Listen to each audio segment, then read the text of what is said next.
علماء اکرام نے فرمایا جب کسی کی روح قبض ہوتی ہے تو اللہ اکبر، فرشتے آ کے میت کے جسم کو سونگنے لگ جاتے ہیں۔ اگر گناہوں کی بدبو آ رہی ہو تو کوئی فرشتہ میت کو ہاتھ لگانے کے لیے تیار نہیں ہوتا، اللہ کا امر ہے، اس کی روح کو آسمانوں کی طرف لے کے جاتے ہیں۔ علماء اکرام نے فرمایا ایسے جیسے ایک گیند کو بچے آپس میں اچھالتے ہیں، کبھی ادھر پکڑا دی، کبھی ادھر پکڑا دی، کبھی ادھر پھینک دی۔ گناہگار کی روح کو فرشتے ایسے اچھالتے لے کے جاتے ہیں کہ تو لے جا، کہ نہیں تو لے جا۔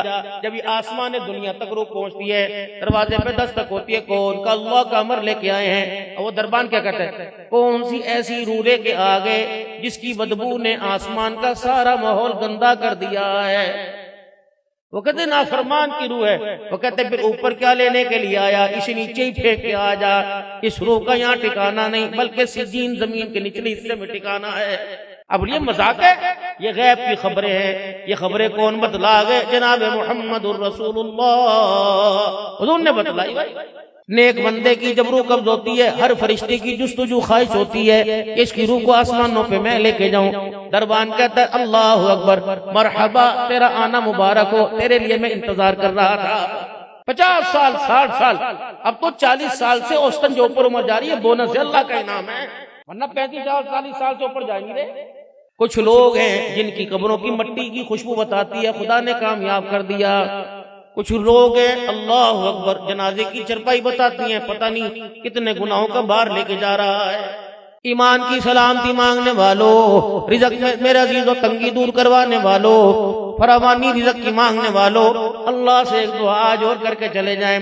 یا اللہ پتہ نہیں موقع ملے یا نہ ملے، یاد آئے یا نہ یاد آئے، یا اللہ موت کے وقت بے عیب بھی اٹھا لینا، عیب ظاہر نہ کرنا، وگرنہ میرے عزیزو ہم نے کئیوں کو دیکھا جنازہ بھی اٹھا رہے ہوتے ہیں، میت کے جسم کی بدبو کی وجہ سے ناک پہ کپڑا بھی رکھا ہوتا ہے۔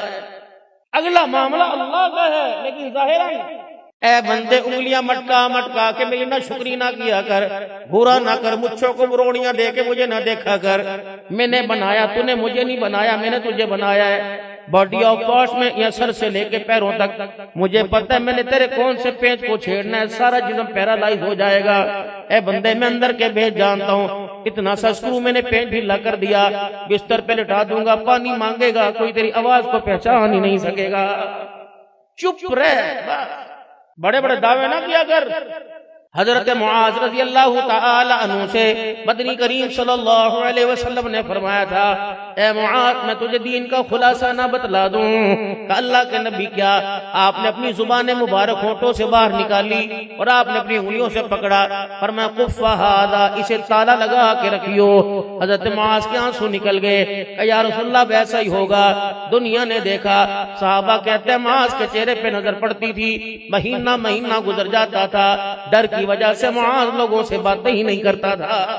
کہتے تھے فر فر فر فر، خیر جب پنچایت میں بیٹھے چلنا، پنچایت میں بیٹھے چلنا ہے، تیری پنچایت بھی لگے گی۔ جھکانا نہ کسی کو، کسی کی غریبی کی وجہ سے اسے مجلس کے اندر ذلیل نہ کرنا۔ وہ بڑی کریم اور بے نیاز ذات ہے، اگر کسی کا آج سر جھکایا وہ سر کی گردن، تیری گردن کا سڑیا وہ بھی توڑ کے مروڑ کے جھکا سکتا ہے۔